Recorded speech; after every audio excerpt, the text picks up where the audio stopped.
Shabbat Shalom. At the rally for Israeli democracy last Sunday afternoon, one of the organizers, an Israeli himself, took to the microphone and described with deep honesty the way in which he and his family had been, quite frankly, miserable for about 3 years now. First, the pandemic came along, and second, Ukraine, and now the situation in Israel. That's also without mentioning all of the other chaotic, overwhelming elements of life right now, from cost of living to environment to any other problem under the sun we could think of. Truthfully, it's hard to fault him. When we pay attention to the news today, there's much angst and sadness and chaos that it's almost easier to switch off the television or to stop scrolling down our Facebook feeds, because ignorance may truly be bliss. It is, put simply, increasingly difficult to stay hopeful in such a world. It's a phenomenon that the prophet Jeremiah, the protagonist of our traditional Haftarah this Shabbat, if it wasn't the Shabbat before Pesach, more about that shortly, it's a phenomenon he knows well.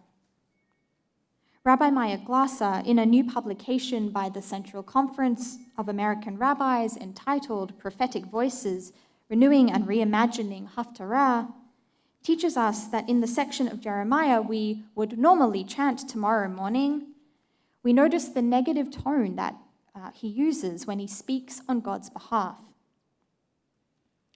Through Jeremiah, God berates the people in a small taste of the language. V'lo shamu elai v'lo chitu et oznam vayikshu et orpam hereu me'avotam. They did not listen to me nor pay me heed. They stiffened their necks and did even worse than their ancestors. God becomes angry that the people have neglected what is meant to be an eternal covenant between them, and that they have ceased to perform the sacrificial rites and rituals that defined their communal life. Rabbi Glasser writes that there is not much that is comforting or reassuring about this section of the Book of Prophets.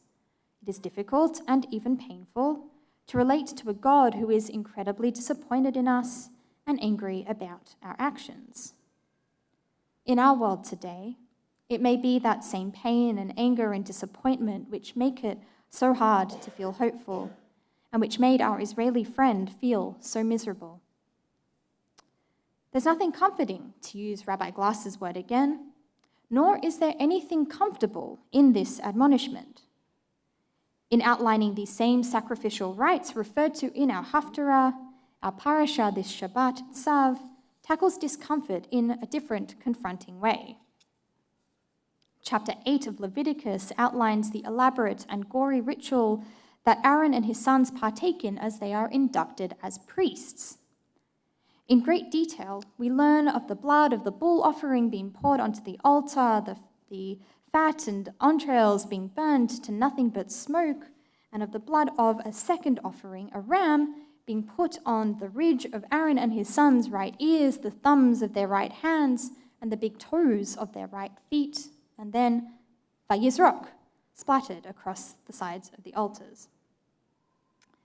Yet what catches our attention is not all of these eye-watering instructions regarding these offerings unto the divine, but rather that this ceremony occurred just as Aaron and his sons were promoted into leadership positions in their community.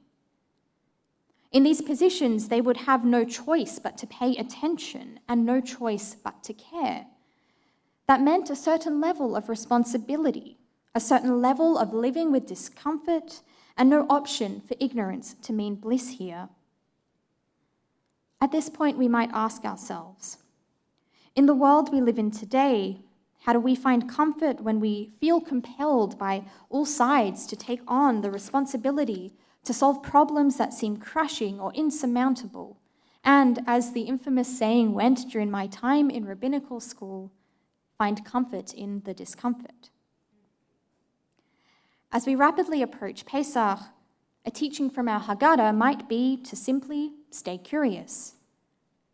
At our Seder tables, we, or usually the youngest in our midst, ask, Ma nishtana halayla hazeh mikol haleilot?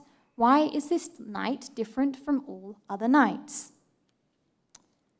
In other words, our tradition inspires us to inquire into our surroundings, to notice when something changes, and to ask good questions, even if we don't always arrive at a solid answer. After all, the 4 questions do not provide responses, but rather pose further questions in reply, and this is so classically Jewish. Shebechol halelot anu ochlin chametz umatzah, halayla hazeh kulo matzah. On all other nights, we eat leavened and unleavened products. On this night, we eat only matzah. We're not really told why, at this point, we eat the matzah. Occasionally, our learning might even be fun. How many of us have laughed or smiled along with the designated person, whoever they may be in your configuration of guests, as they try their hand at asking these questions for the first time, or found ourselves humming the well-known melody for days after the Seder is over? Put differently, by being curious, we stay engaged, and we feel better to take on life's challenges. When it comes to our current moment, whether it's Israel or otherwise, we therefore stay inquisitive. Keep reading books and articles, keep watching the news, keep asking the questions, and never, ever stop learning. Another lesson from our tradition may be that, although we acknowledge that hardship is around us, we nevertheless remain hopeful. After all, the last formality of the Seder is the obligation to recite Hallel, our compilation of psalms which praise God's presence in our lives, as we'll do at both of our first day and 7th day /Yizkor, Pesach services. Our Mishnah teaches us that this is an integral part of our Pesach celebrations. Lefikach, for on account of God's mighty role in freeing us from Egypt, we are obligated, anu chayavin, lehodot, lehalel, leshabeach, lefa'er, leramem, lehader, levarech, le'aleh, ulekales, to thank, praise, glorify, extol, exalt, honor, bless, revere, and laud. All of these lofty words to express gratitude to the one who took us out from, in continuing the Mishnah, slavery to freedom, from sorrow to joy, from mourning to a festival, from darkness to a great light, and from enslavement to redemption. In other words, whilst we nod to sorrow, whilst we nod to the darkness, we don't pretend that these feelings aren't real or that they didn't happen, but the focus is keenly on the positive and the forward-looking to joy and to light. That is especially this Shabbat, as we look to as we ask ourselves again, ma nishtana, what is different, and we take a different tone. It is, we may or may not be aware, Shabbat Hagadol, and in anticipation of Pesach, instead of Jeremiah, we will read from Malachi tomorrow morning instead. Finishing with the return of Elijah, in this passage, Rabbi Plaut of blessed memory comments by contrasting the 2 prophets, with Malachi being a fiery folk hero who lived 300 years prior, and Elijah being the ultimate peacekeeper, the one who will settle all Talmudic debates, herald redemption and liberation, and in the meantime, be welcomed into every Jewish home at the Seder. Of critical import is also the final verse of our Malachi reading. V'heshiv lev avot al banim v'lev banim al avotam, and turn the hearts of parents towards their children and the hearts of children to their parents. It is the ultimate image of hope, as Malachi envisions a world in which generational gaps can be mended and bridges can be built between all members of a family, ultimately bringing redemption. This feels particularly apt for what Rabbi Plaut points out is the great family festival of the Jewish people, as we host loved ones in our homes and learn of intergenerational unity. Back to the beginning, we end with a rhetorical question.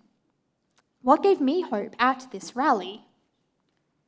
It was a young girl who must have been about 5 years old, who also decided to take her turn at the microphone, encouraged and assisted by her parents. She was asked by another of the organizers why she was there today. And in her innocent voice, she answered, "I'm here to chant demokratia, democracy." This sweet little lady embodied the lesson of Pesach of Bechol Dor Vador, in every generation, as we look to children like her with optimism that the future can be bright, especially if it holds the prospect of these small activists already being brave enough to stand up for what they believe in. It is perhaps for that reason that it is the youngest child who recites the 4 questions.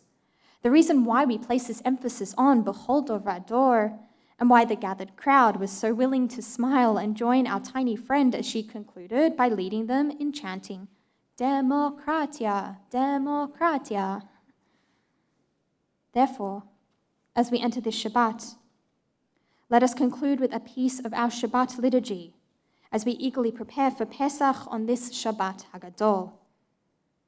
Baruch atah Adonai, hapores sukat shalom aleinu ve'al kol amo Yisrael ve'al Yerushalayim. Praise to you, Adonai, whose shelter of peace is spread over us, over all your people Israel, and over Jerusalem. In a world so in need for calm amidst life's storms, may your Pesach bring you peace and comfort through remaining curious and remaining hopeful, as our tradition always has, for us and for the next generation. Ken Yehi Ratzon, Shabbat Shalom, and Chag Pesach Sameach.